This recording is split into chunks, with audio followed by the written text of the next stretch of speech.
a coisa mais difícil que você tem é mudar a sua identidade.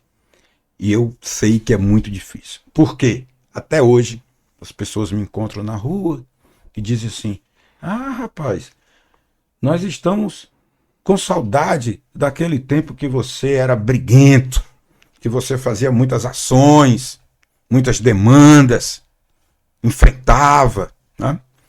Eles não sabem que naquele tempo eu tinha muitas brigas e pouco resultado. Hoje eu tenho muito consenso e muito resultado. Eu tenho muitos amigos promotores, procuradores, e alguns amigos dizem o seguinte, que há métricas pesadas das corregedorias e do próprio CNMP de produtividade, não de resultado, mas de execução. Então há uma certa De fazer o trabalho pressão rodar. para dizer que fez não sei quantos inquéritos civis, etc, etc. E que às vezes você tem que fazer alguma coisa, porque se você chamar para conversar lá e não tiver nenhuma recomendação, o pessoal vai pensar que o membro do Ministério Público não está fazendo nada. Isso. Então já tem um trabalho para mudar essa realidade? Sim, nós estamos trabalhando efetivamente para medir os resultados. Olá, Licinalta! Bom dia, boa tarde, boa noite. Seja bem-vindo a mais um Licinaltas, o podcast. Aqui que a gente se encontra para conversar sobre gestão pública, direito, administração, esses temas de licitações, contratos e muito, muito, muito mais para todas as pessoas que trabalham ou que são curiosos na área de gestão pública. Eu sou o professor Janderson Barbosa, estarei com vocês e hoje estou muito bem acompanhado com um homem que não quer guerra com ninguém. Tá? Eu estou acompanhado com o meu querido amigo, o Procurador da República, doutor Alessander. Não é Alexander, hein? Alessander Salles. Tudo bem, procurador? Bem-vindo. Boa noite, Janderson. Tudo bem? Tudo tranquilo, tudo em paz. É uma honra estar aqui hoje com você. Licinaltas, para mim, uma honra imensa essa oportunidade. Muito bem. Eu falei que ele não quer guerra com ninguém fazendo essa brincadeira. Vocês vão descobrir por quê. Vou ler aqui o currículo resumido desse homem que ele é um homem pragmático. Você vê que ele realmente é um homem pragmático. Ele tem um currículo super extenso e ele conseguiu resumir assim em pouquíssimas linhas. Realmente isso já mostra um pouco da personalidade. A pessoa que trabalha com consenso, ele tem que ser pragmático, né? Com certeza. Tem que buscar resultados efetivos. Muito bem, doutor Alessander. Procurador da República, obviamente do Ministério Público Federal, é professor e doutor pela Universidade de Fortaleza, onde possui também graduação e pós-graduação. Secretário executivo do Comitê Nacional Permanente de Fomento à Resolutividade, o CONAFA, do Conselho Nacional do Ministério Público, CNMP. Também é coordenador nacional do Núcleo de Autocomposição do Ministério Público Federal. Esse é o nosso convidado de hoje. E, doutor Alessander, vou te chamar de Alessander, porque a liturgia é do nosso podcast aqui. Né? Vamos lá. Porque você é um cearense pragmático, direto ao ponto.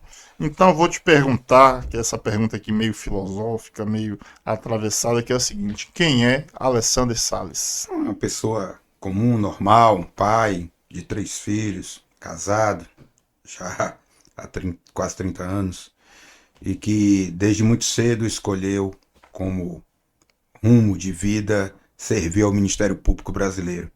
Fui promotor de justiça no glorioso estado do Rio Grande do Norte, onde estamos aqui, na cidade de Areia Branca.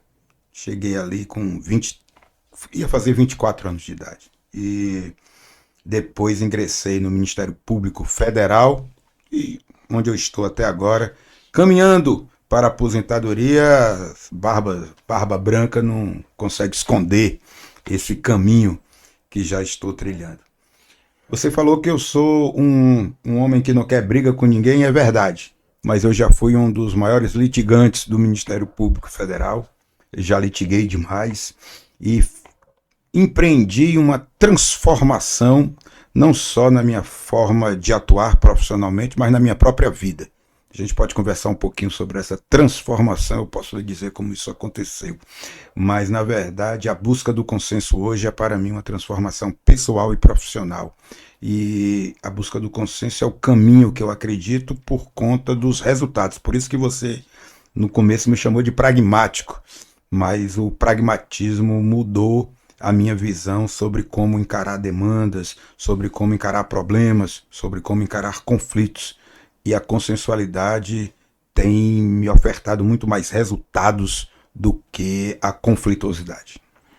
Olha que interessante. Eu estava refletindo sobre isso, obviamente não na seara jurídica, mas estava refletindo sobre isso, né?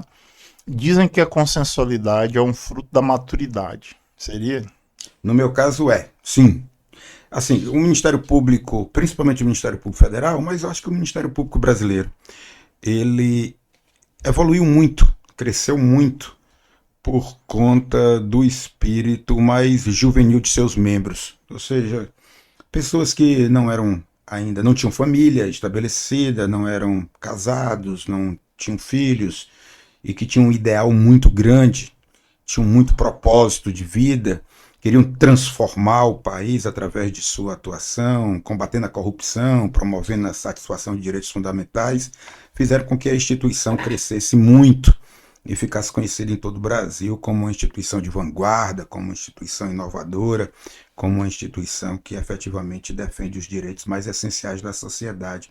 Para isso é preciso um pouco de coragem, mas para isso é preciso também um pouco de, vamos dizer assim, de ímpeto juvenil, ou seja, a juventude no Ministério Público é algo muito bem-vindo, inova muito e é capaz de arriscar muito, principalmente litigando em setores estratégicos. E esse momento vai passando à medida que você vai envelhecendo, vai ficando mais experiente, vai medindo os seus resultados.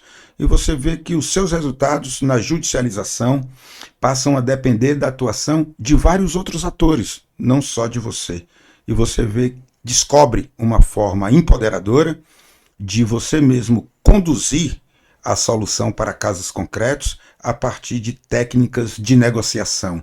E aí você começa a ver que essa forma de atuar promove maior pacificação, promove mais resultados, entrega à sociedade resultados socialmente mais relevantes, mais úteis e concretos. E aí, com a maturidade, você começa então a investir nessa via e ao confrontar essa via com a via do começo da sua carreira, com a litigância quase que contumaz e excessiva, você começa a ver que você cresce, não só profissionalmente, mas cresce também como pessoa, porque aprende a se relacionar com outras pessoas, aprende a desfocar os problemas das pessoas, aprende a separar essas duas realidades e começa a entender que o seu papel na sociedade é justamente esse, é prover soluções para conflitos cada vez mais complexos com resultados efetivos. Então, eu acredito que sim, que o consenso vem de um processo de amadurecimento pessoal e profissional. Efeito institucional também, né? A instituição, eu digo que amadurece de forma bem mais lenta, né? É um processo, a instituição vai amadurecendo com a atuação madura de seus membros. Em alguns casos, quando você entra numa instituição, você já encontra uma instituição pronta. Quando eu entrei no Ministério Público, eu já ingressei numa instituição pronta, com a mentalidade formada, mas para litigar, não para negociar. Então, o que nós estamos empreendendo hoje no Ministério Público Brasileiro é uma verdadeira mudança de mentalidade institucional. Então, a partir da atuação dos seus membros, a instituição vai aos poucos mudando a sua mentalidade. Perfeito. Eu me referi também à maturidade institucional e agora vou ampliando, né? Olha que interessante. A gente começou da história, foi da história pessoal, foi para a vida da pessoa como um todo, do membro, partimos para o institucional e agora vamos ampliar para a nossa sociedade, a nossa democracia, né? A gente se esquece que a nossa democracia ela é muito jovem. Ela vai fazer nesse 2025, dia 5 de outubro, nossa Constituição faz 37 anos. 37 anos. O Ministério Público da Constituição de 88 é um Ministério Público novo, com novas atribuições. A gente sabe que teve o descolamento lá do caso do Ministério Público Federal da AGU, né, etc. e tal. E a gente tem vivido aos trancos e barrancos aí, nesses 36, 37 anos, um amadurecimento como sociedade democrática, né? A gente já passou por 2 processos de impeachment, a gente já passou por coisas bastante turbulentas para 36 anos, né? Foram 36 anos agitados. Então, quiçá seja natural esse amadurecimento, esse arrefecimento das instituições. Eu quero falar depois, vou até anotar aqui para não esquecer, sobre a questão dos papéis, né, dos papéis institucionais. Mas eu quero começar colocando a bola no meio do campo para você que está nos assistindo. E você já percebeu que até pelo currículo do nosso convidado não poderia ser diferente. Nós vamos falar sobre a chamada atuação resolutiva do Ministério Público, ou negocial, ou de autocomposição. Enfim, a área ou a atuação do Ministério Público que trata da parte das soluções consensuais. Alessandro, eu sempre achei curioso esse termo escolhido pelo Ministério Público. Alguém parou para pensar no nome, né, e achou por bem utilizar o termo resolutivo, né? Porque resolutivo, resolver, ele não tem uma origem vernacular advinda de consenso, de autocomposição, não. Quem escolheu esse nome quis dizer, é uma atuação que resolve as coisas, né? Que traz resolução, ou seja, traz fim às contendas. E eu achei curioso aí, o pessoal sempre faz uma piada que é a seguinte: essa atuação resolutiva do Ministério Público, as outras não são resolutivas. E eu faço essa jossa porque lá no TCU, eu me recordo a época da Operação Lava Jato, foi criada na época SESEX Anticorrupção, Secretaria de Controle Externo de Anticorrupção. E aí ficou aquela piada interna, né? Essa é anticorrupção, as outras não. Então até aqui a gente não estava combatendo a corrupção. Aí o nome é curioso. Você não acha curioso, ou você acha apropriado esse termo, né? Atuação resolutiva do Ministério Público para tratar da consensualidade? Eu vou explicar um pouquinho como foi que isso tudo surgiu. O Conselho Nacional do Ministério Público faz planejamentos estratégicos, né? A cada 5 anos. O planejamento estratégico atual vai até 2029.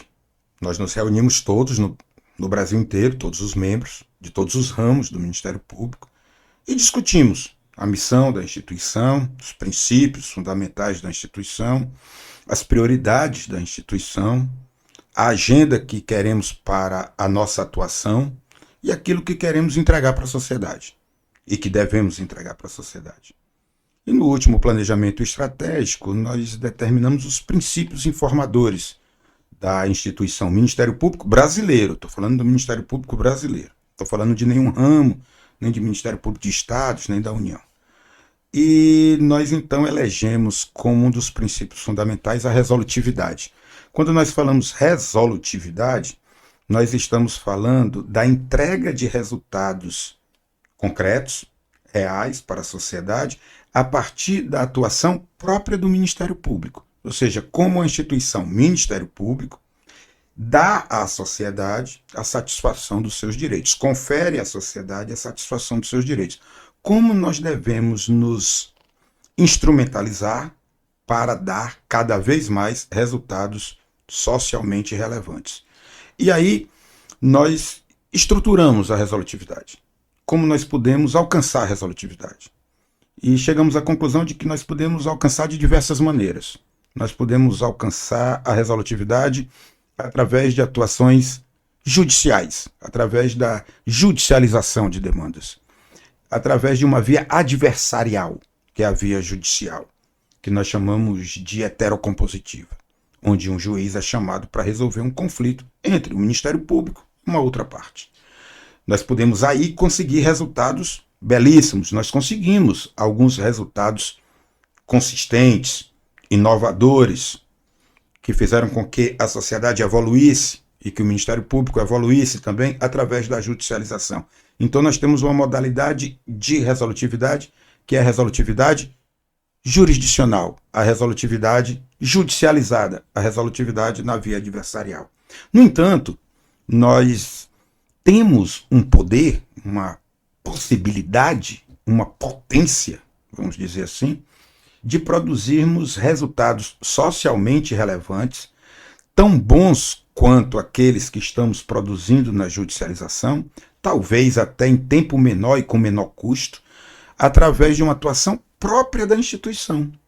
Uma atuação extrajudicial, ou seja, fora da atuação do judiciário, capitaneada pela própria instituição, que se manifesta de forma autocompositiva, através de instrumentos negociais, e que nós temos que desenvolver, nos capacitar, e que, pelas experiências que temos, que ainda são poucas, considerando o universo de judicialização que ainda mantemos, produzem resultados muito satisfatórios, imediatos, concretos e mais fáceis de exigibilidade e cumprimento.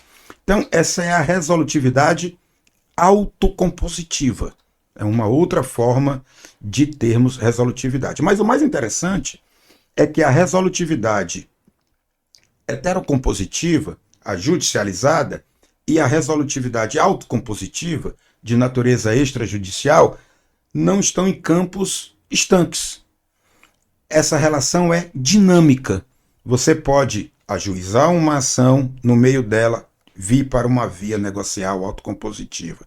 Você pode estar no meio de uma autocomposição e precisar de uma decisão judicial para acertar uma questão de fato controvertida ou uma situação de direito e depois voltar para a mesa de negociação. Ou seja, é o que nós chamamos de dinâmica da resolutividade. Então você tem a resolutividade extrajudicial, tem a resolutividade judicial, tem a resolutividade adversarial e tem a resolutividade autocompositiva. No entanto, nós do Ministério Público já desenvolvemos demais a busca pela resolutividade judicial e adversarial. Estamos desenvolvendo agora, apostando muitas fichas nessa via, estamos desenvolvendo agora a nossa resolutividade, ou seja, a produção de resultados socialmente relevantes a partir de uma atuação extrajudicial e autocompositiva. É uma outra via de atuação que está crescendo, que está transformando a nossa mentalidade de atuação. E mais importante, a diretriz do Conselho Nacional do Ministério Público é de que essa atividade extrajudicial e autocompositiva deva sempre, quando possível, preceder a atuação judicial adversarial. Ou seja, ela se tornou prioritária nas diretrizes de atuação da instituição, por alguns motivos muito simples, mas principalmente porque ela é mais efetiva, ela é menos custosa, ela leva menos tempo, entrega de forma satisfatória e mais rápida o direito à sociedade, direito que a sociedade está pleiteando, e mais do que isso, ela empodera a instituição, ou seja, ela faz com que a instituição se mostre perante a sociedade como com a capacidade de interlocução direta com vários atores na sociedade, capaz de entregar pelos seus próprios esforços negociais resultados efetivos. Então ela é empoderadora numa perspectiva institucional. Então é nisso que nós estamos apostando. Nós acreditamos que podemos transformar essa mentalidade. Deixa eu só lhe contar uma historinha interessante. No final do ano passado, o professor Kazuo Watanabe, que é professor da Universidade de São Paulo, professor emérito, e é um dos precursores dos meios adequados de gestão de conflitos no Brasil, ele está organizando seminários sobre como vamos construir um modelo de gestão adequada de conflitos no Brasil a partir de diversas instituições. O primeiro seminário foi com o Ministério Público, eu estive lá. E eu falei para o professor Kazuo o seguinte, estava falando lá na USP, fizemos esse evento no Salão Nobre. Esse evento já foi feito com o Ministério Público, já foi feito com a advocacia, já foi feito com a advocacia pública e com a advocacia privada, foi feito agora o último, que eu estive lá mês passado, com o setor acadêmico, e vai ter ainda mais 2 encontros para fechar todo esse ciclo. E eu disse para o professor Cazul, quando eu falei, eu disse, professor Cazul, eu acredito na transformação das pessoas, porque eu sou uma história de transformação, um litigante de muitas demandas, que teve a sua mentalidade transformada para a autocomposição. E disse para ele como. A minha esposa é uma das autoras mais citadas no Brasil sobre mediação de conflitos.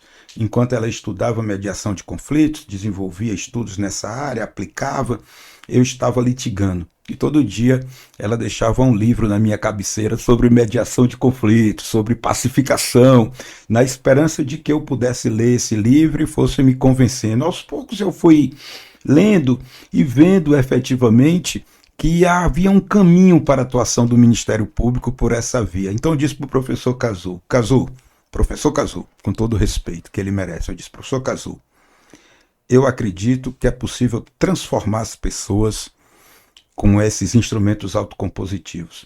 Mas eu não acredito de graça, não. Eu acredito porque eu fui transformado por eles. Então, se a minha transformação ocorreu, pode ocorrer dentro das instituições com a mais absoluta tranquilidade. Então, eu venho me dedicando nesse momento, com outros bravos colegas do Ministério Público, a empreendermos forças conjuntas nesse empreendimento de transformação da mentalidade de atuação do Ministério Público brasileiro. Bastante interessante. Eu vou fazer aqui só um nivelamento de conceitos, porque o nosso público ele é bastante heterogêneo, né? Já que falamos em então me desculpe se eu fui muito... Não. O senhor foi perfeito, né?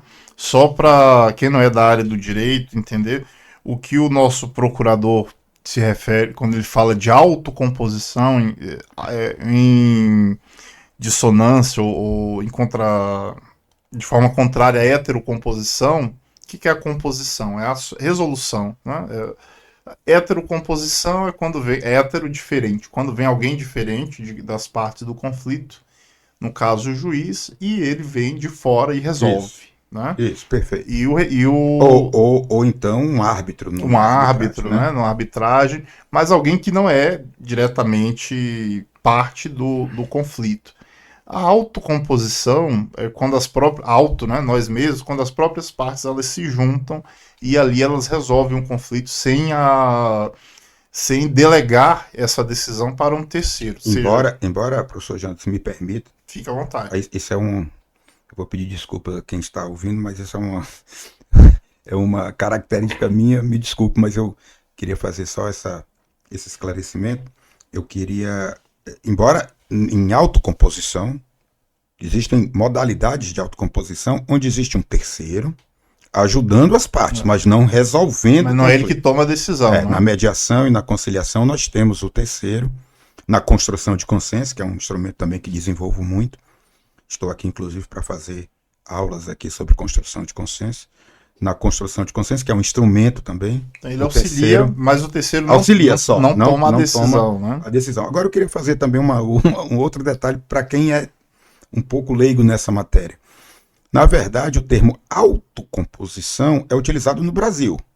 Eu, na verdade, vou confessar, nem acho que seja tão adequado tecnicamente. Eu acho que o nome mais correto é atuação negocial. Ou seja, na verdade, toda a base da autocomposição é a base da negociação. A negociação com todos os princípios de qualquer negociação. A negociação que você faz no ambiente jurídico segue os mesmos princípios da negociação que você faz em qualquer ambiente. Num ambiente empresarial, num ambiente familiar. Então tem toda uma estrutura principiológica que é a mesma. Feita, teorizada, consolidada pela escola de Harvard. Então, na verdade, eu gosto de chamar de atuação negocial. Só que no ambiente jurídico no Brasil, o termo negocial eu noto que ele não é muito bem-vindo. É Há um como certo preconceito, sobretudo no direito público, né? isso, é como se ele correspondesse pejorativamente ao termo negociata. Negociado, fosse uma coisa suja, Fosse uma coisa espúria. ruim, Então esse termo não prevaleceu. E aí nós cunhamos o termo autocompositivo. Mas eu prefiro o termo negocial, porque o instrumento utilizado é a negociação com seus princípios básicos, como ocorre em qualquer outro tipo de ambiente. Perfeito. Até porque a rendição é uma forma de autocomposição, né? Isso. A Eu gente digo não que precisa de um terceiro para decidir, mas eu entrego tudo. Falo, não quero litígio, etc. isso. Fugir é uma forma de gerir adequadamente alguns conflitos. Fugir do conflito. Muito bem, doutora Alessandra. Diz pra gente, doutor, em quais áreas isso pode ser aplicado dentro das várias áreas de atuação do Ministério Público? Sempre me perguntam isso. Isso pode ser aplicado em várias áreas? Eu disse, até agora eu não descobri nenhuma em que essa forma de solução de conflitos não possa ser aplicada. Até agora eu não consegui enxergar nenhum óbice. Nós trabalhamos no Brasil, você é um administrativista iminente. Você sabe que você é um dos maiores administrativistas que nós temos aqui no Brasil. Então, lisonjeio, não, não água de coco. Não estou jogando confetes, né? Seus ouvintes aí, seus assistentes aí, têm certeza disso. Então, obrigado.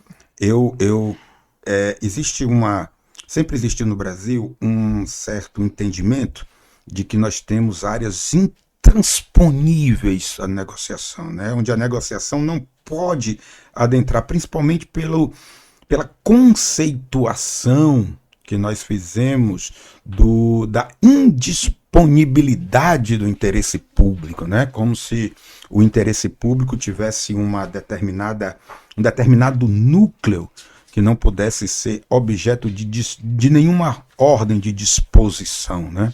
E a doutrina do direito administrativo já evoluiu demais para entender essa indisponibilidade, para mitigar a doutrina tradicional sobre esse núcleo que é protegido de forma absoluta, para entender que a preservação do interesse público, a indisponibilidade indevida do interesse público é um direito fundamental da sociedade, da mesma forma que é um direito fundamental a resolução da conflituosidade que envolve também a administração pública. Você vê que uma das áreas que nós mais atuamos hoje formatando consensos é a área de criação, aperfeiçoamento e execução de políticas públicas, né? Políticas públicas relevantes para a sociedade, que podem ter seus rumos corrigidos, seus rumos aperfeiçoados, seus resultados produzidos a partir de acertos negociais entre as diversas instituições, principalmente também envolvendo a sociedade civil, no que diz respeito à formulação, a todo o ciclo de políticas públicas, formulação de políticas públicas, concretização de políticas públicas, execução de políticas públicas, né? Eu tenho certeza que você já teve a oportunidade de investigar isso, de pensar sobre isso, teorizar sobre isso e chegar a uma conformação mais moderna sobre o princípio da indisponibilidade do interesse público. É interesse público, eu costumo dizer, é interesse público também resolver os conflitos, até aqueles que envolvem a administração pública.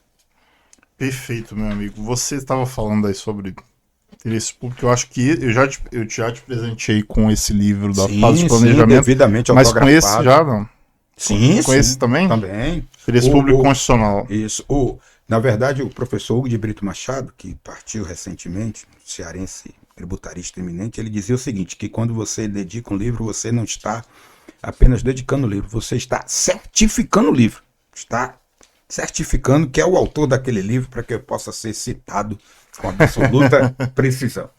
Esse tema E aí eu falei que era para todos os públicos, mas aí vocês me permitam, esse é um tema que me é muito caro, interesse público. Eu vou ler um pedacinho aqui desse livro, Interesse Público Constitucional. Aí é bem teórico, já vou pedindo desculpas também, mas esse podcast ele é para isso mesmo. Junta o público leigo com o público da área acadêmica, da prática, e vai todo mundo junto, a gente sai em algum lugar. Né? E eu apregoei nesse livro aqui a superação dialética do princípio da indisponibilidade do interesse público, alegando que tudo é interesse público constitucional. Né? E se vocês me permitam fazer, porque eu acho que eu não vou conseguir resumir como no livro, que aqui já está curtinho, vou pegar só a conclusão. Em resumo, o conceito de indisponibilidade do interesse público, aliado ao legalismo estrito, que teima em não evoluir do juspositivismo e permitir a constitucionalização e racionalização do direito administrativo, acaba por tecer lousa e racionalidade. Afora os já discutidos prejuízos advindos da utilização autoritária de uma supremacia do interesse público. O princípio da indisponibilidade do interesse público, da forma que é vivenciado no dia a dia da administração pública, acaba por sucatear a máquina administrativa e restringir desnecessariamente direitos fundamentais.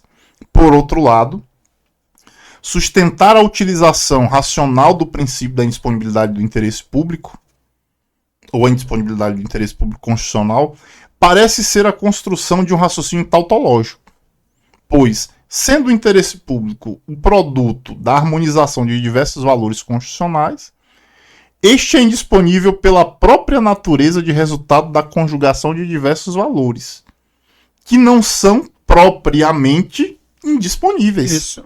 Pois cedem lugar axiologicamente para sua harmonização. Em síntese, argumentar a manutenção do princípio da indisponibilidade do interesse público na atual sistemática constitucional de direitos fundamentais consiste em ficar entre o arcaísmo interpretativo e a tautologia. Perfeito. Desse modo, a superação dialética do princípio da supremacia do interesse público sobre o particular atinge também o seu princípio irmão em disponibilidade do interesse público, sendo ambos substituídos pelo princípio do interesse público constitucional. Isso, perfeito. Eu sempre digo que resolver conflitos é um interesse público. Porque, veja, o interesse público, e aí trazendo aqui para o campo do direito administrativo, né? A gente não pode fazer uma negociação aqui, ceder. A gente sabe que, por exemplo, que o camarada lá, o executado, ele vai esconder os bens eternamente. Né? A administração nunca vai conseguir, imagine um débito aí, ter um centavo de volta. Na prática é isso. Né? Mas a gente fica numa questão sentimental da administração, mas nós não podemos chegar a abrir mão de metade do valor devido, ou de 80% do valor devido, mas nós não vamos receber nada nunca. Né? Então 20% não é melhor que zero? Mas é um desrespeito para a administração. É penalizar o infrator. Né? Eu já vi muito isso. Na negociação, a gente tem que ter o olhar voltado mais para o presente e o futuro do que para o passado. Eu já vi muita gente perdendo negociação por questões eminentemente emotivas. Assim, não, eu não vou fazer essa negociação porque seria premiar o que foi feito ali para trás. Eu digo, calma, não se trata disso. Se trata de construir algo bom para o futuro. Não olhe para trás. Olhe para frente o que você está construindo. Se é algo bom para a sociedade, algo que produz resultados benéficos para a sociedade e que pode resultar numa situação menos degradante daquela parte do que você aplicar a lei com integralidade para ela, que você não vai conseguir, você está satisfazendo o interesse público na medida em que está satisfazendo o interesse da sociedade. Então, as pessoas ficam olhando muito para trás. Isso é muito comum numa mesa de negociação. Mas porque ele fez isso? Mas porque ele fez isso? Eu digo, calma, vamos esquecer um pouco isso e vamos ver o que podemos construir juntos, embora ele tenha feito realmente isso, a outra parte tenha feito realmente isso. mas nós estamos aqui para superar o que foi feito de errado, para construirmos o que achamos que é certo e benéfico para a sociedade. Então, essa visão retrospectiva para o futuro é uma visão da judicialização. A judicialização pergunta à testemunha: o que aconteceu? Como aconteceu? A judicialização reconstrói o passado. A negociação constrói o futuro. É diferente. As visões são diferentes. Então, eu já vi muitas vezes isso acontecer. Perder negociação boa por conta dessa visão retrospectiva que emocionalmente impede as pessoas de evoluírem. Alessandro, é muito interessante esse ponto. Eu já advoguei, assim recém-formado, advoguei muito, acho que todo advogado recém-formado vai advogar ali na área de família, de sucessões, etc. E eu acompanhava muito o seguinte: entrava-se numa ação de divórcio, o divórcio já era... eu formei ainda no código passado, mas essa atuação que eu tô falando, tô revelando a idade, já foi no código atual, no código de 2015, 14/15. Então o divórcio ele já é declarado, isso aí é jurisprudência pacífica dos tribunais de contas, já declara o divórcio, porque não é necessária a aquiescência do outro cônjuge.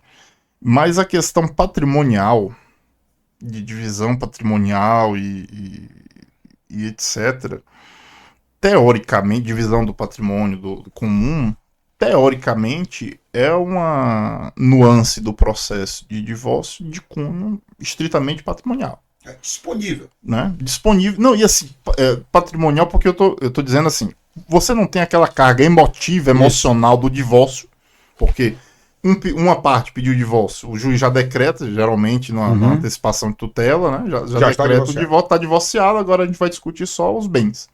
Então, teoricamente, se a gente for imaginar, a questão emotiva, emocional, ela ficou no divórcio, né?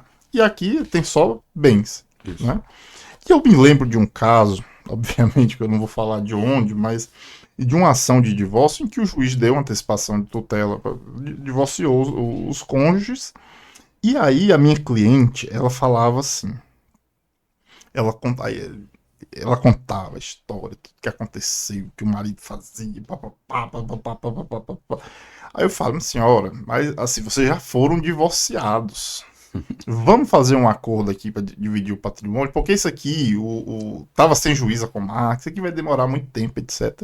Então faz um acordo aqui e tal, a gente é disponível, né? A gente já termina logo com isso. Ah, não, mas o senhor sabe o que é ouvir que não sei o que, não sei o que, não sei o que. Tem uma explicação sobre isso.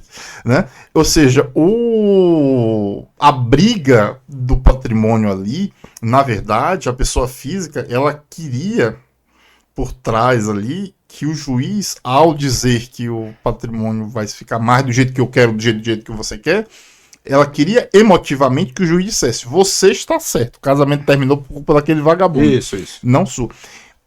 Mas eu entendo dentro de um contexto de direito de família. Agora a gente vem aqui para outras áreas do direito, por exemplo, direito administrativo, e a gente percebe o seguinte, teoricamente, viu, gente?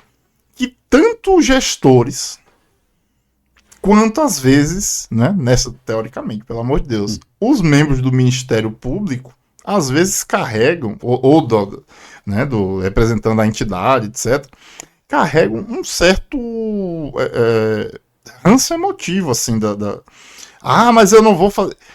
Por que eu tô fazendo isso? Porque no direito familiar, a mulher viveu 30 anos com o camarada, né? Aqui não, é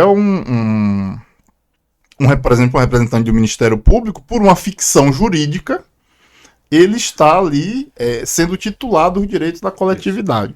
Né? Então, teoricamente, não era para ter um envolvimento emocional com aquilo. E o gestor, às vezes, o gestor ele não quer mudar a decisão, porque ele não quer mudar a decisão. Ele não está nem levando nada, né? Como você explica essa carga emotiva que prejudica o consenso e favorece a litigiosidade entre adultos vacinados, pessoas proeminentes da sociedade, que, né, um membro do Ministério Público, um gestor público, e que às vezes prefere litigar por conta de uma carga emocional. Isso. É o seguinte, Janderson, todos nós somos seres humanos, né? Temos todos a nossa carga emotiva. Eu costumo dizer para os meus alunos, eu dou uma disciplina na graduação, nós criamos na Universidade de Fortaleza, de forma inovadora, numa reformulação de currículo, nós criamos uma disciplina chamada Direito e Gestão Consensual de Conflitos. Primeiro semestre, disciplina obrigatória. Tem alunos de 17 anos, 18 anos. Eu digo para eles o seguinte, olha, o que atrapalha a gestão de um conflito é a gestão emotiva das pessoas envolvidas no conflito. Então, se você não consegue gerir adequadamente as suas emoções, é muito pouco provável que você consiga promover uma boa gestão do seu conflito. Então, as emoções atrapalham tudo, mas ajudam tudo também, né? As emoções, elas atuam para os dois lados, mas elas atrapalham bastante. Por isso, percebendo isso, na sistematização dos princípios fundamentais da negociação, não na negociação jurídica, de qualquer tipo de negociação, inclusive a jurídica, a escola de Harvard disse o seguinte: princípios básicos. Primeiro, separe as pessoas dos problemas. Você pode ter raiva da pessoa. No entanto, você precisa resolver adequadamente um problema com aquela pessoa. Então, separe a pessoa do problema. Primeiro ponto. Separe. Outra coisa. Foco nos interesses, não nas posições. É isso que você está dizendo. A pessoa muitas vezes não quer se separar. No entanto, a outra pessoa quer se separar. Aquela que não admite a separação, ela não pode evitar, mas ela não admite, ela dificulta a divisão do patrimônio, ela dificulta a guarda dos filhos, ela dificulta tudo dentro de um processo de separação. Não porque ela queira mais patrimônio, não porque ela queira ficar mais com os filhos, mas porque, na verdade, ela quer atrapalhar a separação porque ela não quer se separar. Então, qual é a posição dela? Brigar pelo patrimônio. Mas esse não é o interesse. O interesse real qual é? Manter o vínculo matrimonial. Isso numa ação de família, né? Mas como explicar essa carga emocional? Agora vamos para a área pública, né? É um livro muito interessante que eu li, que ele diz o seguinte: a coisa mais difícil que você tem é mudar a sua identidade. E eu sei que é muito difícil. Por quê? Até hoje, as pessoas me encontram na rua e dizem assim: ah, rapaz, nós estamos com saudade daquele tempo que você era briguento, que você fazia muitas ações, muitas demandas, enfrentava, né? Eles não sabem que naquele tempo eu tinha muitas brigas e pouco resultado. Hoje eu tenho muito consenso e muito resultado. Mas a minha identidade ficou tão forte na litigância que as pessoas ainda olham para mim como litigante. Embora eu tenha transcendido essa identidade. Mas construir uma nova identidade é difícil. Então, um membro do Ministério Público, vou falar um membro do Ministério Público, que eu conheço, né? Que eu conheço mais de perto a atividade. Qual é a identidade do membro do Ministério Público? É essa, é a atividade litigante, de processar a pessoa, de não abrir mão de nada, de ficar ali no processo, querendo ganhar tudo. O processo judicial produz um perde-ganha. Alguém vai perder e alguém vai ganhar. Então é óbvio que todos aqueles que estão em um processo judicial querem ganhar. O que não é possível, porque um vai perder e um vai ganhar. Então, há um conflito aí a ser resolvido por um terceiro, porque eles não vão chegar, porque ambos querem ganhar. E a decisão vai fazer com que um saia perdedor. Então, a identidade do membro do Ministério Público qual é? Ganhar. Como é a identidade da outra parte? Ganhar. Eu, como promotor de justiça, fiz 6 júris. 6. na cidade de Areia Branca. Passei 8 meses no cargo, fiz 6 júris. No primeiro júri que eu fiz, 24 anos de idade, o cidadão foi absolvido. Eu não fiquei muito chateado, porque eu estava muito preocupado sobre o destino da vida de uma pessoa nas mãos daquele promotor jovem de 24 anos que poderia encarcerar aquela pessoa, que acabou não sendo encarcerada. Fiquei tranquilo. No segundo júri, a pessoa foi absolvida. Eu já fiquei com raiva. Não gostei. Perdi de novo. No terceiro júri, a pessoa foi condenada. Eu achei justo o julgamento. A partir daí, eu só queria ganhar. Eu só queria afirmar a minha identidade de que eu era uma parte vencedora naquele conflito. Então, tive mais 3 júris, 3 condenações, foram 6 júris, 3 absolvições. Mas chegou um momento em que a minha identidade era uma identidade que eu queria construir de vencedor do litígio. Então, se despir dessa identidade é muito difícil. Todos nós temos uma identidade e mudar de identidade é difícil. Esse livro conta uma história interessante, uma história real, de bombeiros que foram enfrentar um incêndio. É um livro escrito por um grande professor da Universidade da Pensilvânia, chamado Adam Grant. Ele diz o seguinte, olha, bombeiros foram debelar um incêndio numa floresta nos Estados Unidos. Começaram a enfrentar o fogo e perceberam que não iam vencer. O fogo avançava na direção deles. Então eles simplesmente tiveram que correr. E correram para fugir do fogo. E chegaram no momento em que se depararam com uma barreira natural, uma encosta. Tiveram que escalar. Quase todos morreram. Foi uma tragédia. Apenas poucos sobreviveram. Um dos que conseguiu sobreviver era um líder. O que foi que ele fez? Ele simplesmente se jogou no chão, se cobriu com mata, e aí quando o fogo passou, aquela cobertura que não era inflamável o protegeu. Os outros não conseguiram escapar a tempo, morreram. Quando foram fazer um levantamento, viram que os bombeiros que morreram correram para salvar a vida com todos os equipamentos que eles tinham, com um peso absurdo de equipamentos. Quiseram entender por quê. Por que eles não se livraram do equipamento para fugir do fogo. E chegaram à conclusão de que aqueles equipamentos faziam parte da própria identidade deles, a identidade profissional deles. Eles não se viam como bombeiros sem aqueles equipamentos. Ou seja, eles não conseguiam se desvencilhar disso. Um membro do Ministério Público é a mesma coisa. Esse poder de acusação, poder de imputação, de ter que ganhar a demanda, faz parte da identidade dele. Eu digo muito no Conselho Nacional do Ministério Público. Desenvolver a mentalidade autocompositiva, né, negocial no Ministério Público é transformar a identidade da instituição.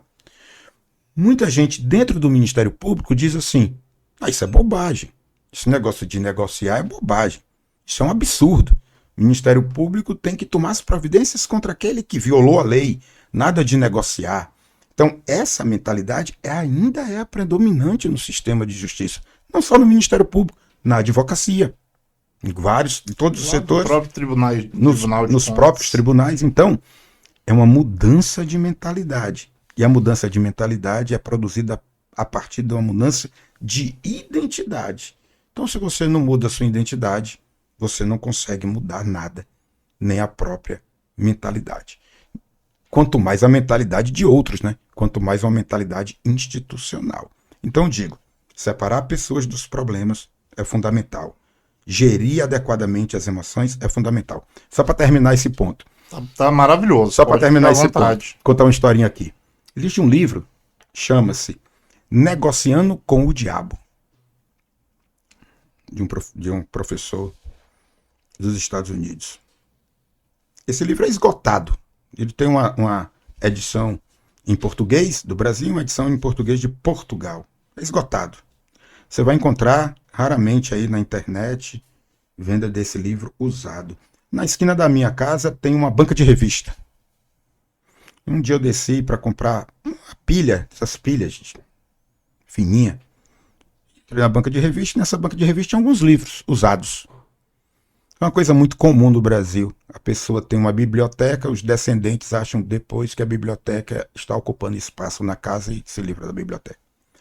Então, o cidadão tinha vários livros lá. Quando eu me deparo com o livro Negociando com o Diabo, ele assim no mercado, aí na internet, você vai encontrar ele por R$800, R$1.000, coisa assim. Usado, né? Aí eu perguntei ao cara da banca, quanto custa esse livro aqui? Eu fiz uma negociação. Primeiro eu fiz uma dissimulação, fiquei pegando um livro ou outro e tal, peguei uma revista, né? Para não demonstrar muito interesse pelo livro. E aí peguei e perguntei, quanto custa esse livro? Ele disse, R$35. Eu digo, cara, mas tá todo riscado, é muito caro. Deixei ele lá do lado, peguei outra revista e tal, outro livro e tal. Comprei ali uma revistinha, um jornal e disse, eu vou levar esse livro. Você faz por 30? Ele disse, faço. Aí levei esse livro. Esse livro é muito interessante. O homem é bom mesmo para negociar. Esse livro é interessante. Esse livro foi escrito mostrando como você deve fazer as piores negociações, aquelas que têm a maior carga emotiva. Por exemplo, como você deve negociar na separação com o cônjuge que lhe traiu. Como você deve negociar um acordo com um sócio que lhe passou a perna e lhe tomou a empresa que você fundou. Então, as piores negociações.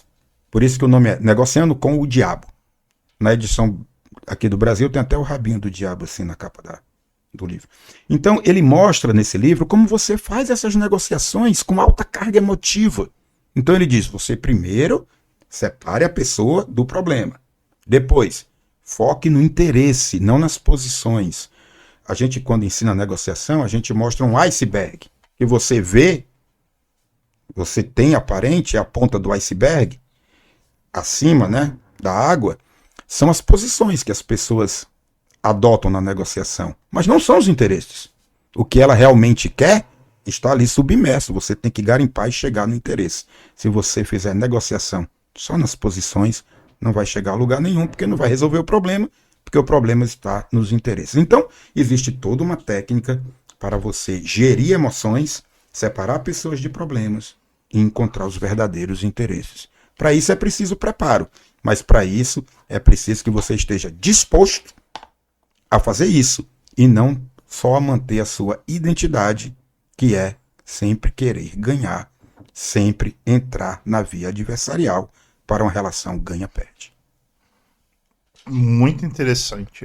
Eu confesso que em cada episódio aqui do podcast eu aprendo também como ser humano. É incrível, assim. Vem pessoas fantásticas convidadas aqui e é interessante como tudo gira em torno do ser humano, né? Tudo gira em torno do ser humano. Eu digo que tudo gira em torno do gerenciamento emotivo do ser humano. Tudo. Freud explica. Já vamos marcar um podcast aqui contigo, o Nicola, que falou sobre consensualismo nos tribunais de contas, e quero um psicólogo, um psiquiatra aqui para falar sobre esses temas da psique humana, porque realmente é fantástico, né? Tem coisa pior, Janderson, de que fazer um acordo de colaboração premiada com um bandido. Com uma pessoa que chega até você e diz, olha, eu vou lhe dar tudo que você quiser. Tudo que eu participei em troca de um benefício. Ou seja, você está negociando com uma pessoa que você não iria nem cumprimentar. Mas você está negociando. Por quê? Você está separando o problema, que é a investigação criminal, para chegar no resultado, da pessoa, que é um criminoso, mas que naquele momento está lhe entregando elementos que você não vai alcançar de outra forma. Então separa as pessoas dos problemas. É isso. Na administração pública tem um elemento muito importante, a gente falando da psique humana, e eu não estou chegando nem ainda na questão da negociação, que é a visão díspare, as visões díspares de diversos gestores. O que é que se vê, e aí não estou falando de nenhum lugar específico, mas o que é que se vê muito na administração? Para você, Licinalta, você que está nos acompanhando aí. Inclusive, peço para você dar o joinha. Se você não está seguindo o nosso canal, segue a gente para não perder nenhum episódio do Licinaltas, o podcast. Ativa o sininho para receber as notificações. E mais uma vez, dá o joinha aí que muito nos ajuda. Então, o licinalto, a pessoa que está acostumada com a administração pública, a gente está acostumado com o seguinte cenário. Primeiro, das trocas de gestão. E aí, eu não estou falando só de mandato eletivo, não. Pode pegar um Tribunal de Justiça, um órgão aí que não tem troca de mandato eletivo. A gente costuma ver muito uma gestão ser antítese da outra, né? E por quê? Porque tem um pensamento destoante em determinado sentido, mas às vezes parece que a gestão ela está toda trabalhando para desmontar o que foi feito na gestão anterior, que por sua vez fez a mesma coisa da anterior, né? Mas mesmo dentro da gestão, uma coisa muito comum de se ver na administração é uma conflituosidade, como você falou, entre vencedores e vencidos. Uhum. As pessoas, às vezes, elas colocam as suas opiniões, os seus pontos de vista sobre determinada ação que aquele órgão tem que fazer, ou às vezes a ação já está definida. Tem que se definir o modo como vai ser feito, se vai ser, né, pela via A ou pela via B.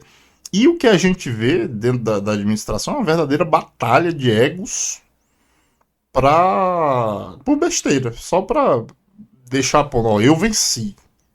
Você é o derrotado, vai ser feito do meu jeito. E às vezes a gente vê, inclusive, o derrotado, entre aspas, no ponto de vista, né, da solução lá, abandonar a função e sair. Então, essa conflituosidade psicológica, ela é muito assente na administração e faz a gente gastar muito tempo e recurso. Porque aí você imagina, né? Vai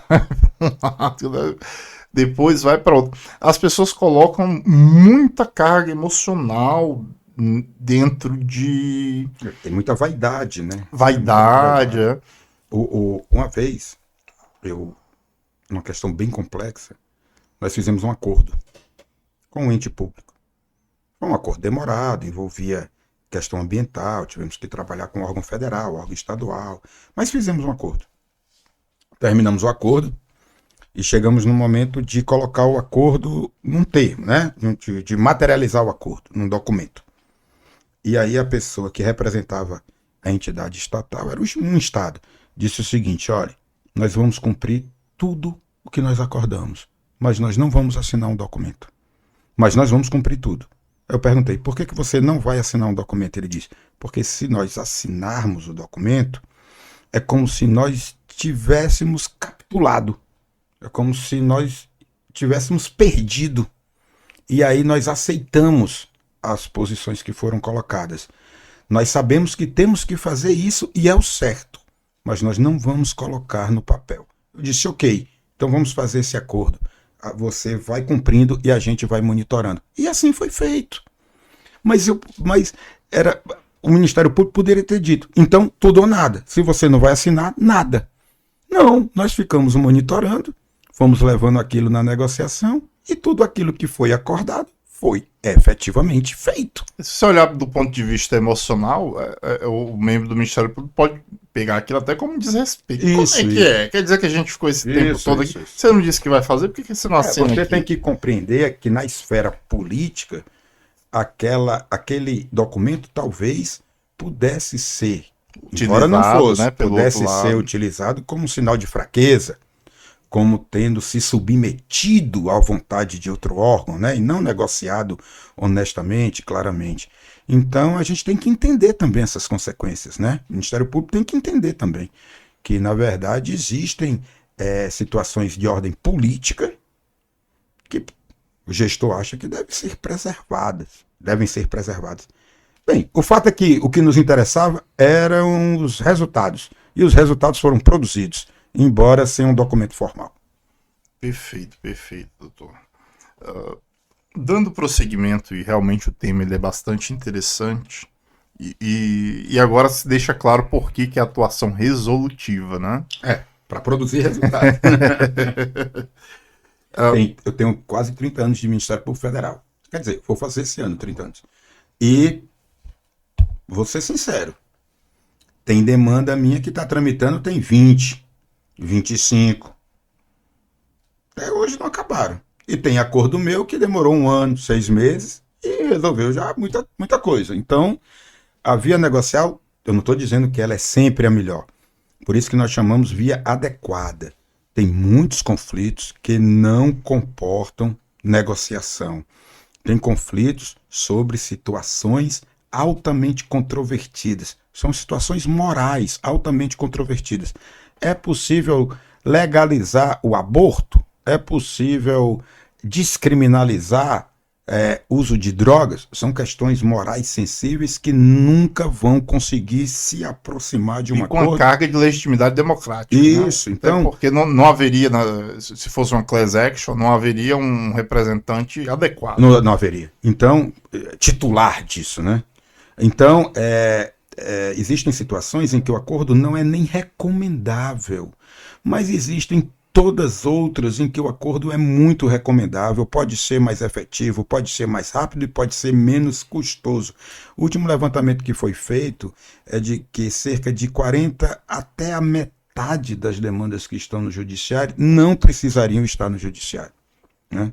Elas têm outras portas, por isso que o sistema é multiportas. Elas têm outras portas mais adequadas para resolver com maior eficiência esses conflitos. Embora alguns conflitos só entrem ou só devam entrar e sair pela porta do judiciário.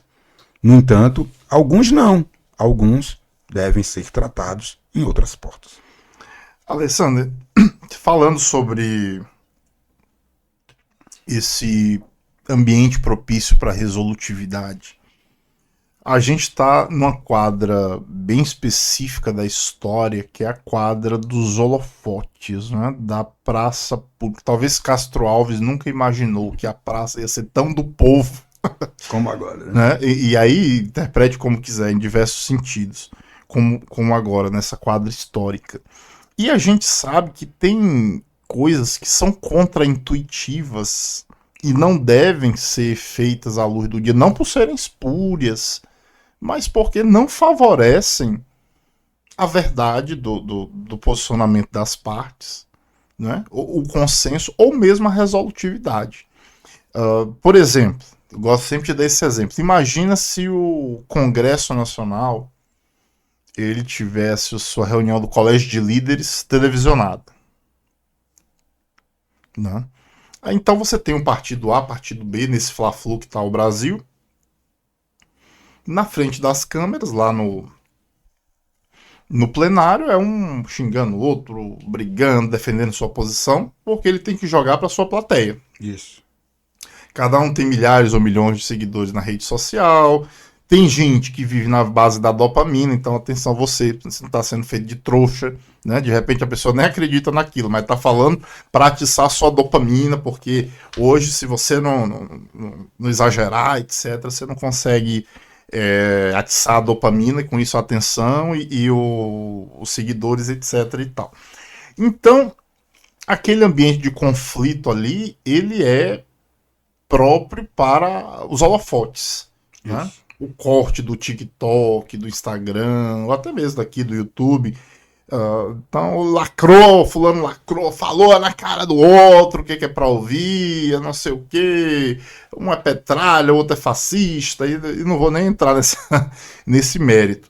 E aí você tem um ambiente como o Colégio de Líderes, para quem não sabe, é onde os líderes de cada partido se sentam numa mesa com a mesa diretora da casa, da Câmara, do Senado, para pautar os assuntos, conversar os assuntos, e aquele é um ambiente propício para o diálogo.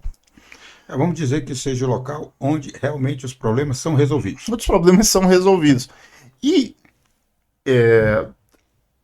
de forma contraintuitiva, aquele ambiente ele não pode ser televisionado. Porque a gente tem, principalmente as redes sociais, tem favorecido um pensamento ingênuo das pessoas, né? Uma ingenuidade que não cabe até para a idade de alguns. Mas no sentido de a transparência é sempre a clareza, né? O maior alvejante à luz do dia, aquela coisa toda. Mas você imagina, o colégio de líder, de repente tem o líder, sei lá, o líder do PT e o líder do PL. São partidos antagônicos no Brasil. eles não... Se fosse televisionado, eles não entrariam em acordo. Olha, tem um projeto aqui de tal coisa, eu vou ceder nessa parte eu diria aqui. que eles se afastariam da o que nós chamamos de zona de acordo possível, né? É o que aproxima as pessoas para uma zona comum de acordo possível. É o que nós achamos que não é o acordo ideal. Eu sempre digo muito o seguinte: muita gente perde o acordo possível achando que é possível encontrar o acordo ideal, quando na verdade o acordo bom é o possível. E veja, a falta de televisionamento, por exemplo, daquela reunião, é o que dá o ambiente para o acordo possível, Isso. né? Porque, de repente, o eleitor do líder do PT e do PL, respectivamente, ele ia desgraçar a tua vida. Ele nunca mais ia votar em você se ele descobrir, mas como que você tá conversando com petralha, ou tá conversando com fascista, não sei o quê.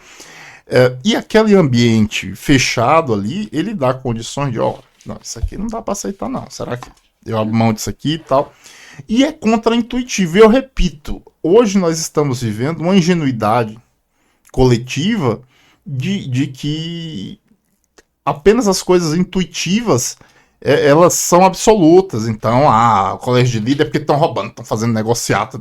Não, às vezes é o ambiente propício, né? Você imagina, por exemplo, o ambiente de negociação do Ministério Público, televisionado pelo Ministério Público, assim, pelo YouTube, ao vivo, etc. e tal. Então, eu estou falando isso para que você que está nos assistindo perceba o seguinte: nem sempre o que é intuitivo, o que parece ser óbvio, ele pode ser lido de forma tão apressada, sem observar diversas nuances. As pessoas têm muito afã hoje de dar opinião, né? Mas antes, sem se cercar das informações necessárias. Eu tenho uma pergunta para te fazer, mas eu sei que você quer fazer uma parte, fica à vontade. Eu vou só dar um exemplo. Você vê as sessões públicas do Supremo Tribunal Federal, né? O Supremo Tribunal Federal tem uma estrutura que é um núcleo de soluções consensuadas. Eu já tive a oportunidade de, representando o núcleo de autocomposição do Ministério Público Federal, participar de sessões. Chama-se NUSOL, Núcleo de Soluções Consensuais. É um núcleo do Supremo, onde algumas demandas são enviadas para um possível acordo. Demandas que estão no Supremo Tribunal Federal. É um núcleo do Supremo Tribunal Federal. Já participei de sessões lá representando, prestando auxílio a colegas que estão com a titularidade daqueles processos. Mas eu acredito que ninguém tenha assistido uma sessão do núcleo. Você assiste a sessão pública de julgamento, mas você não assiste a sessão do núcleo. No entanto, aquela sessão ela não fere a publicidade, porque as partes estão todas ali representadas, os interessados têm acesso. No entanto, a ela não é dada a publicidade que é dada a uma sessão de julgamento. Eu não vou nem no entrar Supremo nesse... Tribunal Federal. Então, esse resguardo, ele facilita a disponibilidade das pessoas a uma negociação. Eu não vou nem entrar nesse mérito, porque eu não tenho opinião acabada, mas eu sou da... Não é nenhuma opinião. Eu sou muito no sentido de que talvez, quiçá, né, acabar com o televisionamento das sessões do Supremo fosse uma solução. E olha que é contraintuitivo. Fosse uma solução para trazer mais transparência. Olha como é contraintuitivo. Vai falar para um americano que você vai transmitir ao vivo uma sessão da Suprema Corte americana. Eu diria que talvez pudesse trazer até mais racionalidade. Racionalidade. Né? E por que a transparência? Nós já vimos que a transmissão gerou já determinados conflitos emotivos. Né? Então... E mais. Tem um estudo de uma dissertação de mestrado lá do Centro Universitário de Brasília, que ele analisa o tamanho dos votos pré e pós televisionamento da sessão do Supremo. E assim, a mudança é absurda. Tem um detalhe também, viu, gente? Me permita. Me perdoe e me permita, só para não perder aí Fica à vontade. O fio da meada. Se for fazer um estudo hoje sobre a extensão dos votos na sessão televisionada, e a extensão dos votos no julgamento Plenário virtual? virtual, aí a discrepância vai ser absurda. Eu percebi isso também. Aí você vai ver lá no plenário virtual Percebi. que o relator dá um voto, aí os outros dão uma concordância ou apresentam outro voto, mas mesmo quando discordam, os votos são 4 bem páginas menores. no máximo.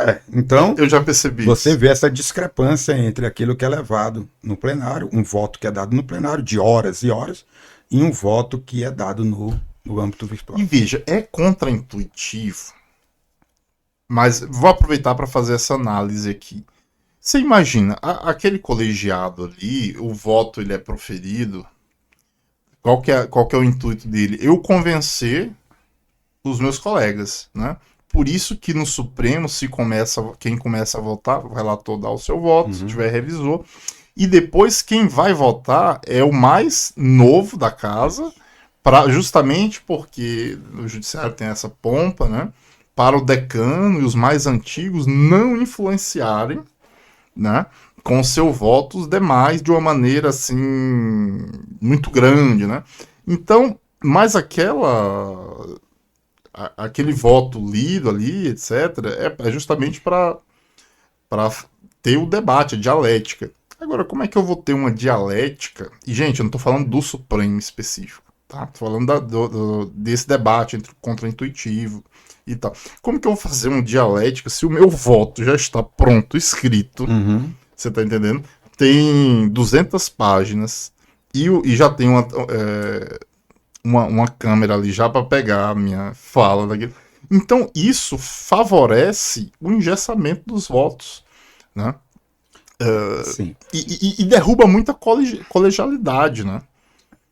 Na Suprema Corte Americana, você não sabe como os ministros votaram, como os juízes votaram, né? Você sabe que teve o placar, que não foi unânime, não unânime, etc. Mas quem vence escreve o voto lá, né? Redige o acordo e acabou. Sim, isso se traduz num baixo índice de resolutividade, né? Se você for comparar os conflitos que estão ali naquela casa legislativa, ou que em regra estão no judiciário, com essa técnica de resolução que não preza pela objetividade, diminui a resolutividade, né? Então você tem pouca coisa de fato sendo concretamente resolvida. E você tem muito debate, muita preparação, muito conhecimento, muita erudição, mas pouca objetividade. Então, quando nós vamos estabelecer uma negociação, um dos princípios básicos é uma comunicação efetiva e objetiva. Ou seja, você tem que ser objetivo para colocar os seus interesses na mesa, entender os interesses da outra pessoa e tentar aproximar esses interesses. É por isso que nós chamamos de conciliação de interesses, né? Então, conciliar interesses é isso. É você ter a certeza do que quer uma parte, a certeza do que quer a outra parte e fazer um trabalho para a aproximação desses interesses. Essa aproximação nunca é muito difícil que ela seja total, né? Mas ela vai se acomodar numa área possível, numa zona possível. Portanto, uma comunicação clara e objetiva é fundamental para isso. Nessa técnica de julgamento, onde a comunicação não é clara e objetiva, é claro que essa aproximação entre os membros julgadores para um consenso diminui muito. E ao diminuir, interfere na resolutividade. Entrega pouca resolutividade. Então é por isso que eu acredito que na técnica negocial é possível, é um caminho possível de uma resolução mais objetiva e mais efetiva. Por isso que existe até existe o núcleo próprio para encaminhar algumas demandas. Existem 2 núcleos hoje no Supremo Tribunal Federal, um de soluções consensuais e outro de processos estruturais, que é para poder estabelecer diretrizes para a realização de políticas públicas. Então, essas 2 estruturas, elas são bem mais objetivas, elas têm uma tecnicidade voltada para o resultado e elas produzem mais resultados efetivos do que a judicialização em si, mesmo que seja uma judicialização de ordem constitucional. Né? O processo estrutural merece uma série de 10 episódios para falar, né? Chamar o professor Edilson Vitorelli para... o processo estrutural, o meu ex-colega Vitorelli, que foi para o judiciário, o processo estrutural é uma técnica muito interessante de resolução de conflitos complexos na via judicial. Mas eu acredito que o Ministério Público tem um instrumento melhor para trabalhar, que é um instrumento que é a construção de consenso, que é sobre o que eu venho falar aqui para o Ministério Público do Rio Grande do Norte. Nós temos uma técnica de construção de consenso, que na verdade é empoderada pelo próprio Ministério Público e que entrega um resultado sem interferência de um juiz. Essa técnica, ela pode ser desenvolvida... Como se fosse um processo estrutural sem um juiz. Sim, isso. É o Ministério Público grosso modo, sentando com vários atores e, a partir daquela comunicação, gerindo a formação de um consenso entre os diversos atores, que veem um conflito de formas distintas. Então você vai aproximando essas visões e chega no momento que você tem um consenso. Por isso se chama construção de consenso. É uma técnica desenvolvida nos Estados Unidos, pouco ainda desenvolvida no Brasil, mas que já está sendo aplicada muito no Ministério Público. Perfeito, é bem interessante. Eu falei em relação a essa contraintuitividade para que você, licinauta, que nos assiste, não seja feito de bobo útil pelas pessoas, né?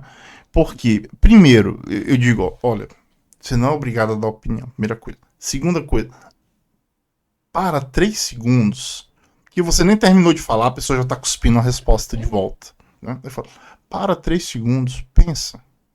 Primeiro, se você vai precisar falar, né? E depois, assim, você tem que deglutir um pouquinho as palavras do que você está ouvindo para poder dar a resposta.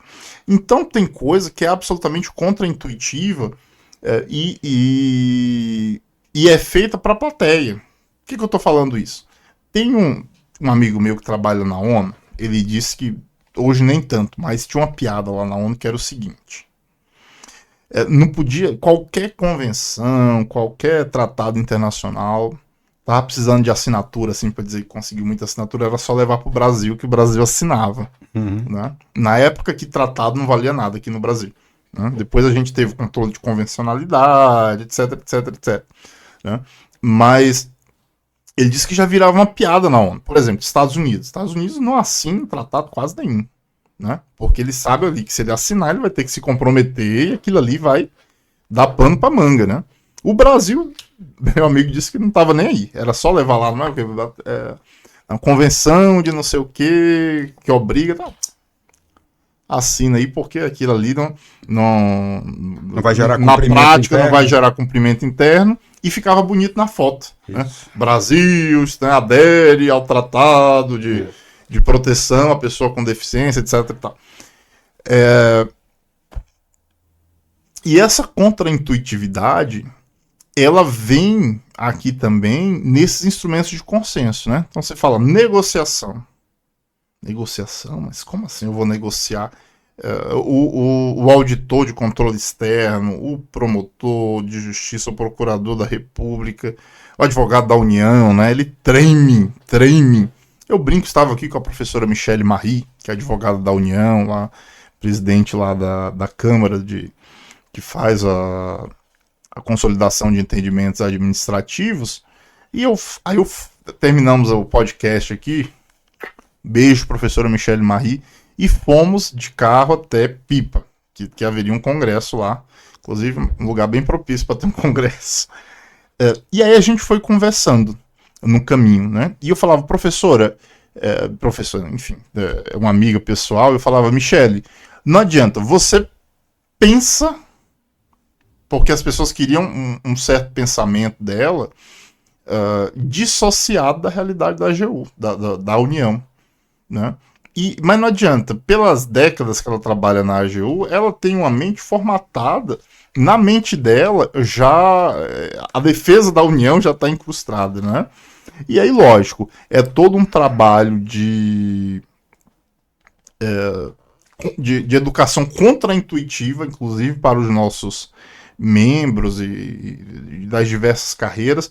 Me diga, doutor, por gentileza, como fazer com que, sem perder a nossa identidade, você falou de identidade, nossa identidade institucional de Tribunal de Contas, Ministério Público, Advocacia Pública, as diversas instituições, conseguirmos compreender e adentrar na nossa cosmovisão essa possibilidade de que o consenso, de forma pragmática, ele vai resolver o problema. E eu não estou perdoando bandido, como o caso da colaboração premiada, ou perdoando o ladrão, O devedor, né, corrupto, estou deixando... como mudar essa cosmovisão institucional? Hoje nós acreditamos no seguinte: há uma forma efetiva de mudar essa mentalidade. E essa forma efetiva é medir os resultados. Então é o seguinte, Alessandra, vou me colocar nessa situação. A diretriz é muito clara do Conselho Nacional do Ministério Público. Ele diz assim, Alessandra, a sua instituição tem que estabelecer um planejamento estratégico. O que é o planejamento estratégico? Vocês se reúnem e decidem as áreas estratégicas prioritárias que vocês vão atuar. Na sua promotoria, você atua nessas áreas. Então, a sua promotoria, a sua procuradoria, vou dizer o Ministério Público Federal. As prioridades que um colega meu tem na Amazônia não são as mesmas prioridades que eu tenho em Fortaleza. Então, lá eu tenho litoral para cuidar, eu tenho praias, eu tenho dunas, eu tenho uma série de coisas na questão ambiental. Lá ele tem outras coisas. Então, ele estabelece as prioridades dele, eu estabeleço a minha, aquilo é consolidado no planejamento estratégico. Primeiro passo. É uma coisa que a gente tem que aprender. A nossa atuação tem que estar alinhada com o planejamento da instituição. Eu não posso eleger uma prioridade fora da prioridade institucional. Primeira coisa. Segunda coisa, dentro daquela prioridade eu vou ser medido. Alessandra, dentro dessa prioridade, o que você conseguiu de concreto? Aí eu digo assim, eu ajuizei uma ação. Isso não é resultado. A pessoa vai me dizer, isso não é resultado. Isso não produziu um resultado. Esse resultado pode ser produzido, mas está fora do seu controle. Quem vai produzir esse resultado são outras pessoas. Mas no dia que elas produzirem o resultado, eu vou contar como seu. Mas hoje eu não posso contar. Não conto como seu resultado. Eu posso dizer para ele o seguinte, não, o que foi que eu fiz? Eu chamei as pessoas aqui, nós conversamos, fizemos um termo de acordo, conseguimos tirar uma ocupação indevida, a pessoa demoliu, ela mesma marcou com a demolição, eu não a processei, fizemos um acordo e ela tirou, e portanto aquilo não existe mais. Aí, o meu controle interno, que são as corregedorias, vai dizer assim, isso era uma demanda prioritária, você atuou de forma consensual e produziu um resultado. Muito bem, vou contar um resultado para você. Então, o que nós estamos trabalhando hoje no Conselho Nacional do Ministério Público, Corregedoria Nacional, CONAFAR, auxiliando, é como nós vamos estabelecer as métricas de medição do resultado. A partir do momento em que eu medir o resultado efetivo, o colega, para produzir o resultado, ele vai mudar a mentalidade. Ele vai dizer assim, poxa, não adianta mais eu só ajuizar uma ação e deixar o processo lá. Porque me permite agora eu tenho que produzir algo positivo, algo efetivo. Tem uma crítica de alguns membros, eu tenho muitos amigos promotores, procuradores, e alguns amigos dizem o seguinte, que há métricas pesadas das corregedorias e do próprio CNMP de produtividade, não de resultado, mas de execução. Então há uma certa de fazer o trabalho para dizer que fez não sei quantos inquéritos civis, etc. E que às vezes você tem que fazer alguma coisa, porque se você chamar para conversar lá e não tiver nenhuma recomendação, o pessoal vai pensar que o membro do Ministério Público não está fazendo nada. Então já tem um trabalho para mudar essa realidade? Sim, nós estamos trabalhando efetivamente para medir os resultados. Quais são os resultados e como medir isso?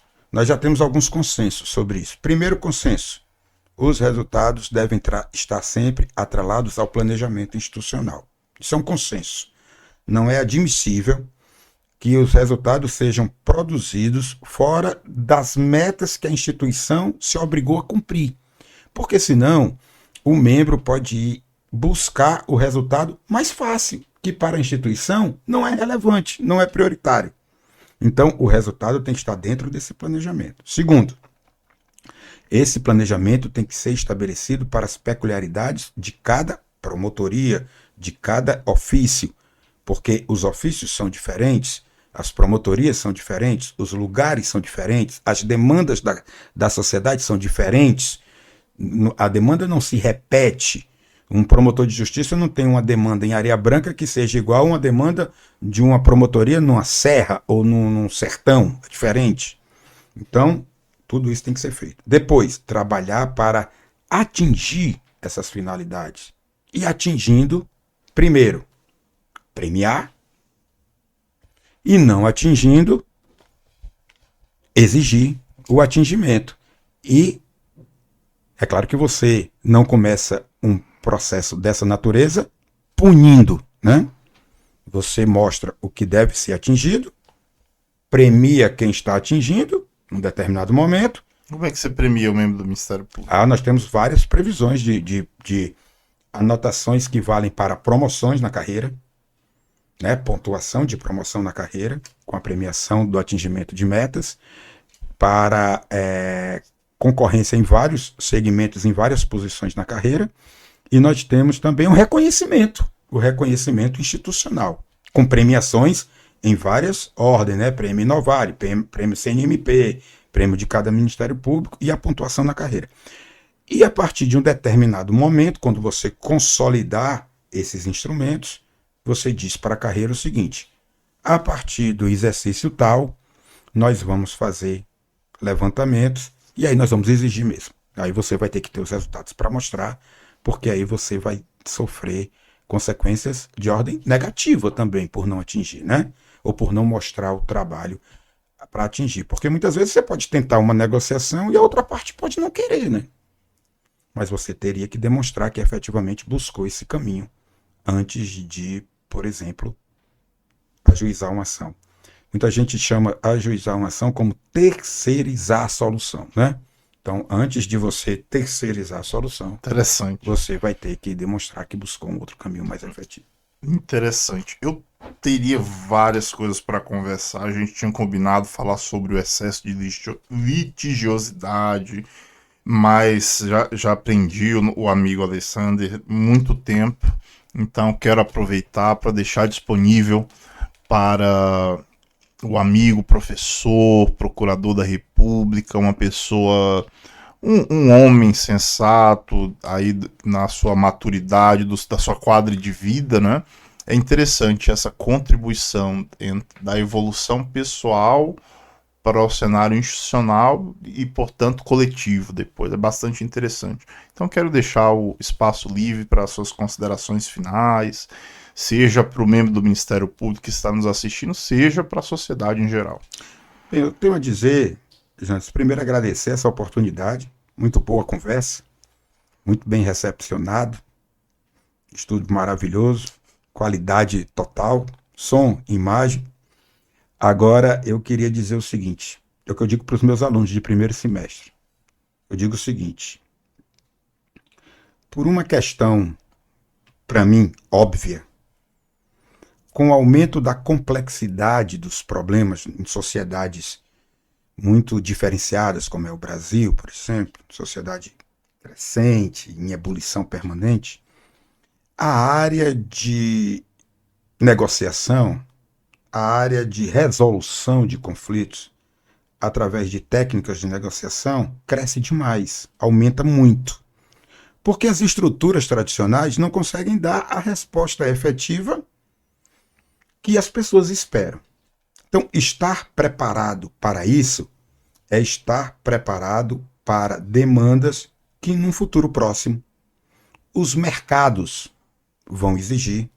São habilidades que nós trabalhamos hoje que, daqui a pouco tempo, serão habilidades essenciais para se colocar no mercado, ou seja, ter potencialidade, entendimento, tranquilidade, aptidão de resolver conflitos complexos, ter boa comunicação, ter bom entendimento, dominar técnicas de negociação, ter um gerenciamento emocional adequado.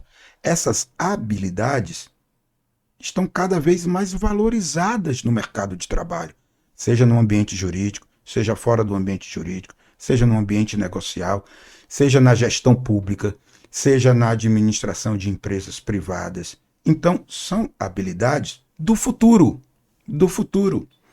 que se a pessoa não desenvolve, vai ficar fora do mercado de trabalho.